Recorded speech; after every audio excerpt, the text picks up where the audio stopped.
I want to witness a star being born.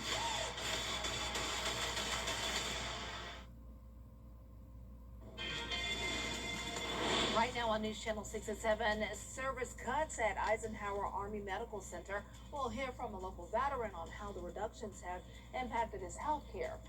And the recent death of a McCormick County foster child is now raising concern on safety. What safeguards are in place for foster children in South Carolina? As your News at 7 starts now.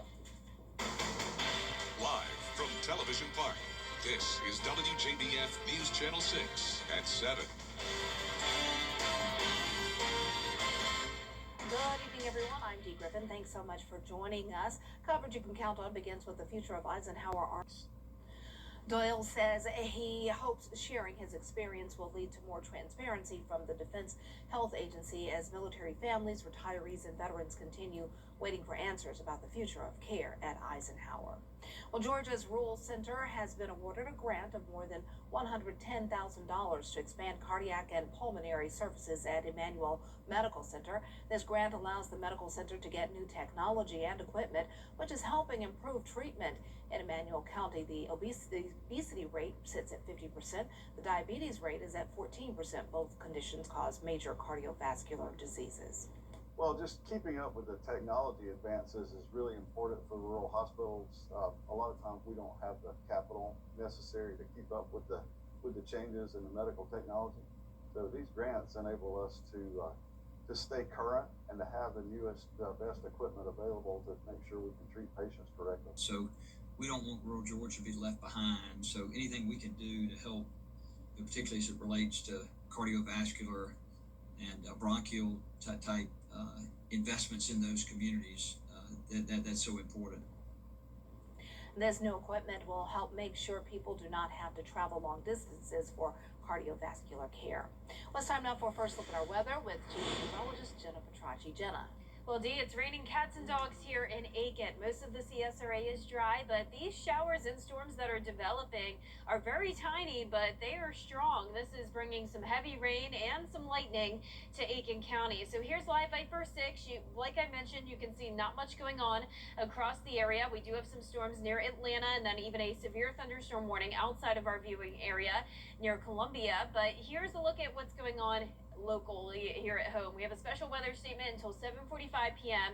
for Aiken County and northern Barnwell County. So this storm is moving southeast at 15 miles per hour. It's capable of producing wind gusts up to 50 miles per hour on top of the heavy rain and the lightning just outside of Aiken. Now, as for Almanac today, it was a typical summertime day. We made it to 94 degrees, 74 this morning, and currently those temperatures are in the upper 80s to low 90s. 92 in Augusta, 87 in Aiken, 90 in Gibson, and 92 in Edgefield. Still seeing a heat index up to around 100 in some spots, and the winds are coming out of the west. Pretty light, of course. They could be higher in the areas that see storms this evening, though, and also be tracking some storms over the next few hours. Details coming up. But back to you, Dee. All right, thanks so much. We will see you in a few minutes. A judge could decide today the fate for the teen who pleaded guilty to the deadly Appalachian High School. The FBI wants to help keep students safe this school year. Today, agents shared security issues and recommendations students and parents should be mindful of.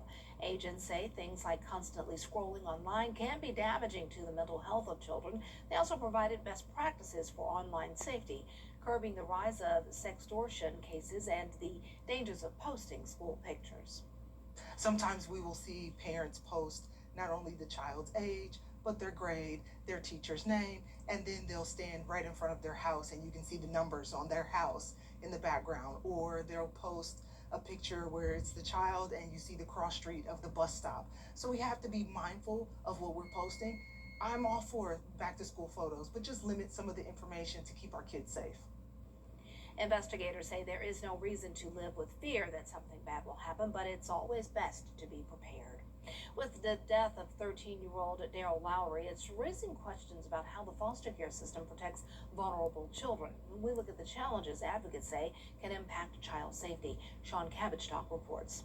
I was devastated when I heard it. Daryl Lowry was from Chester, South Carolina. He died July 20th after an altercation at Modoc Shores in McCormick County. He was in the state's foster care system at the time of his death.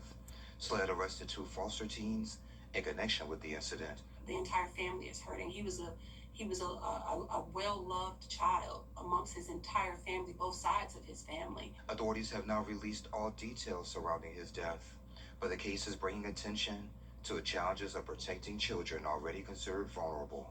They are already in a position of being used to being quiet about what's happening to them. They are already traumatized. They're away from their families. The Child Advocacy Center of Aiken County is not investigating Daryl's death. It provides forensic interviews and therapy for children impacted by abuse and neglect. Honestly, I think one of the biggest challenges is communication.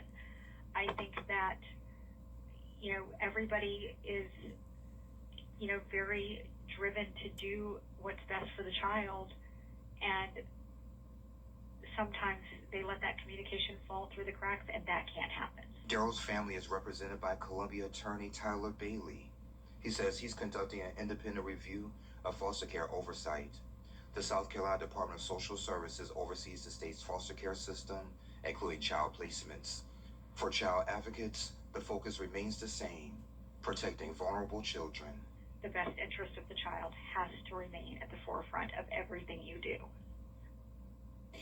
Aiken City Council held a special meeting to hear from the public on a proposed 1% increase to the city's hospitality tax. The city says the increase would generate nearly $2.4 million each year for parks, recreation, downtown improvements, and a new parking deck. Those who couldn't attend the meeting were able to share their thoughts through written comments, with many opposing the plan, saying another tax would put more financial stress on families, seniors, and local restaurants. We'll have more from the public hearing, including what city leaders had to say tonight at 11. Well, coming up, rising concerns on how ICE agents screen its officers. We'll have the details after the break. Good evening, I'm Carol. This work week is starting out hot and humid with the chance of some storms. We even have a heat advisory tomorrow, but then lower humidity moves in throughout the middle of this week. Then a wet weekend is possible. I'll have all the details when we return. For 50 years, one thing has never... Anywhere in the CSRA, shop Honda's President's Award winner, Honda Cars of Aiken. Think you've seen everything on your favorite show? What's that in Johnny Carson's hand that you always see? No, it's not a drumstick, although Johnny often pretends it is. It's a pencil. Do that pencil thing again. Great. But just no ordinary pencil. It has 2 erasers. 2 erasers. That's right. Guess Johnny won't be writing a lot of jokes with those. Take a closer look at Antenna TV. Car crashes, truck wrecks, motorcycle accidents, work injuries, nursing home negligence, disability. If you need legal help, the SYNC team is ready to fight for you. Think SYNC. Think SYNC. Think SYNC. Now, your most accurate forecast with WJBF Live 5 for 6. Welcome back. I'm tracking some storms in the CSRA. We actually have severe weather to our west, south of Atlanta, and then also to our east, south of Columbia. And it's possible that the CSRA could see some severe weather over the next few hours as well. At this time, we only have a special weather statement, though. That's for the threat of up to 50 mile per hour wind gusts as the storm moves southeast at around 50 miles per hour. So we do have some heavy rain and frequent lightning just outside of Aiken. I'm also keeping an eye on this cell that has now moved into Johnson County, also producing heavy rain and frequent lightning. So let's take a look at our futurecast over the next couple of hours. Like I mentioned, we can't rule out a severe storm, especially down in some of our southeastern counties. And of course, I'm keeping an eye on what's happening in Johnson as well. But then once we get to 11 o'clock tonight, we're dry. So we'll be watching for the threat of some damaging wind gusts and small hail, but it would be a very isolated threat. Most of us will be staying dry. At the top of the show, I showed you all that rain over in Aiken County. Now it has already passed, so that is great news. This is our Terry Lambert Hyundai Skyview Cam. 92 degrees, feeling like 100. We do have a cold front to our south, and you can see the showers and storms impacting southern Georgia and down in Florida. But here along the East Coast, we're a little bit cooler than normal for late July. A lot of places in the 80s, but over 100 degrees now in Arkansas and up in Oklahoma. That's a little sneak peek of what's coming coming our way tomorrow. Now, we won't be quite at 100, but we are topping off at 98 for that high in Augusta and Aiken for our Tuesday afternoon. And on top of that, we'll have dew points in the 70s. So the heat index will be up to 108.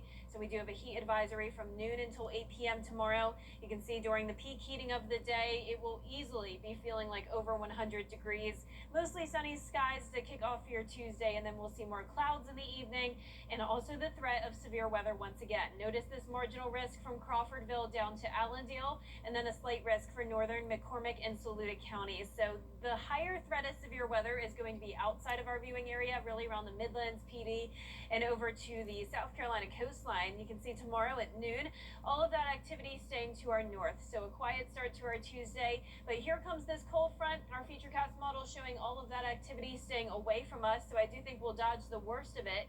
A few light showers possible Wednesday morning, though, and we can't rule out a storm, primarily in the southern portion of the CSRA Wednesday afternoon as that front moves down to the south of us. But this front will actually benefit us. Winds will be coming out of the north behind it, and that's going to bring in some drier air. So look at the dew points on Thursday falling into the 60s and even some 50s at times, and that will continue into Friday as we wrap up the month of July. So still very hot tomorrow, heat index up to 108, but then the actual temperatures will be getting into the lower 90s, and the heat index will be below 100. So Thursday and Friday look fantastic. We're back up to a 30% chance of rain on Saturday, 50% on Sunday as another system will be moving in, and we'll continue to monitor that for you and adjust those rain chances as needed. But now it's time for another edition of Beyond the Forecast. Did you know that we have had more than one tropical system named Bertha? Here's meteorologist Miller Hyatt.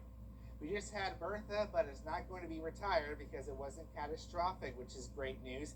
In the past, we've had Bertha as well, and those storms weren't catastrophic, which is why it has been repeating in this cycle. So look at all the tracks. These are all Bertha storms, and a few of those have made landfall in the United States. A total of 9 storms when you factor in this year's Bertha. And I'll have more details on the past systems named Bertha on my Beyond the Forecast blog. You can find that on WJBF.com/weather. Coming up, a new way AI is being used to scam people on dating apps. We'll have the details up next. Worries you won't be able to afford a lawyer? Hi, I'm Mary Morrison with this week's community calendar. There will be a back-to-school food and supply giveaway at Greater Young Zion Baptist Church. It'll be held August 1st from 9 until 2 p.m. Free haircuts from 9 to 11. The church is located at 405 Sandbar Ferry Road in Augusta. Add your events. Log on to WJBF.com. Keyword Community Calendar.